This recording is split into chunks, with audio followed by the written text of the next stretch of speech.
Jeshi la Israel limefanya mashambulizi makubwa ya anga kusini mwa Lebanon na kusababisha vifo vya watu wasiopungua 18 huku wengine zaidi ya 30 wakijeruhiwa kwa mujibu wa Wizara ya Afya ya Lebanon. Mashambulizi hayo yaliyolenga maeneo kadhaa katika wilaya ya Nabatie yameongeza hofu ya kuzuka upya kwa mapigano makubwa katika mpaka wa Israel na Lebanon, wakati juhudi za kidiplomasia za kumaliza mzozo huo zikiendelea kukumbwa na changamoto. Kwa mujibu wa taarifa za mamlaka za Lebanon, ndege za kivita za Israel zilifanya mashambulizi ya mfululizo dhidi ya maeneo mbalimbali yanayodaiwa kutumiwa na wapiganaji wa Hezbollah. Milipuko mikubwa ilisikika katika vijiji na miji kadhaa ya kusini mwa Lebanon, huku vikosi vya uokoaji vikikimbilia maeneo yaliyoshambuliwa kutafuta manusura na kuhamisha majeruhi. Mashambulizi hayo pia yalisababisha uharibifu mkubwa wa nyumba za makazi, maduka, barabara na miundombinu mingine muhimu katika eneo hilo. Shirika la habari la serikali ya Lebanon limeripoti kuwa mashambulizi hayo ni miongoni mwa operesheni kali zaidi za kijeshi zilizofanywa na Israel katika eneo la Nabatie tangu kuanza kwa vita kati ya Israel na Hezbollah. Wakazi wa maeneo yaliyoathirika walieleza kuwa na hofu kubwa, huku ndege za kivita zikizunguka kwa saa kadhaa na kutekeleza mashambulizi ya mara kwa mara. Jeshi la Israel limesema kuwa operesheni hiyo ililenga wapiganaji wa Hezbollah pamoja na maghala ya silaha, vituo vya amri, maeneo ya kurushia makombora na miundombinu mingine ya kijeshi inayotumiwa na kundi hilo linaloungwa mkono na Iran.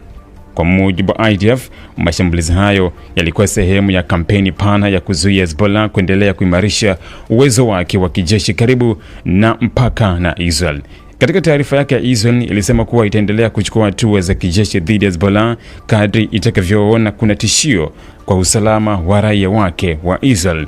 Viongozi wamekuwa wakisema mara kwa mara kuwa hawawezi kuruhusu kundi hilo kurejesha uwezo wake wa kijeshi au kuanzisha tena miundombinu ya mashambulizi karibu na maeneo ya mipaka. Wakati huo wa Israel imethibitisha kuwa wanajeshi wake 4 wameuawa katika mapigano ya ardhini kusini mwa Lebanon. Vifo hivyo vinatajwa kuwa sehemu ya mapigano makali yanayoendelea kati ya vikosi vya Israel na wapiganaji wa Hezbollah katika maeneo kadhaa ya mipaka.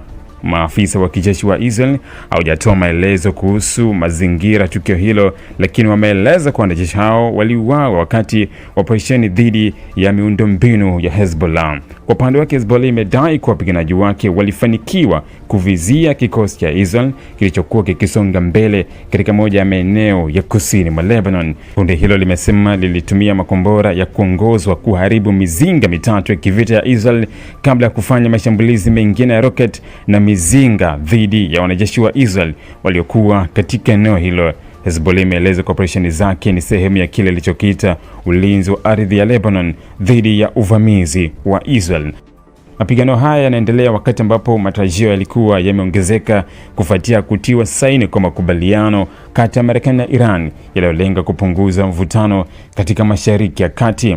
Makubaliano hayo yalihusisha hatua mbalimbali za kujenga amani, ikiwemo kusitishwa kwa mapigano katika mizozo na kuheshimiwa kwa mamlaka na mipaka ya nchi husika, hususan Lebanon. Hata hivyo, ndani ya muda mfupi baada ya makubaliano hayo kutangazwa, Israel na Hezbollah zinaendelea kubadilishana mashambulizi, jambo ambalo limeibua maswali makubwa kuhusu uwezekano wa kufikiwa kwa usitishaji mapigano wa kudumu. Wataalamu wa masuala ya usalama wanaamini kwa tofauti za msingi kati ya pande hizo mbili bado hazijapatiwa suluhisho, hali inayofanya makubaliano ya kisiasa kuwa magumu kutekelezwa moja kwa moja kwenye uwanja wa vita. Kwa sasa kusini mwa Lebanon kunaendelea kushuhudia hali ya taharuki, huku ndege za kivita za Israel zikiendelea kufanya doria angani na vikosi vya Hezbollah vikiahidi kuendeleza mapambano dhidi ya majeshi ya Israel. Maelfu ya wananchi wameathirika kutokana na mapigano hayo, huku baadhi wakilazimika kuyahama makazi yao kwa hofu ya mashambulizi zaidi. Wakati juhudi za kidiplomasia zikiendelea, mapigano ya sasa yanaonyesha kuwa njia ya kufikia amani ya kudumu kati ya Israel na kundi la Hezbollah bado ni ndefu na yenye changamoto kubwa. Ili kuwa mwanafamilia bora wa Global TV, usisahau kusubscribe, like, kushare na kucomment. Baada ya kusubscribe, bonyeza alama ya kengele ili kupata taarifa kwa kila video inayopanda Global TV Online.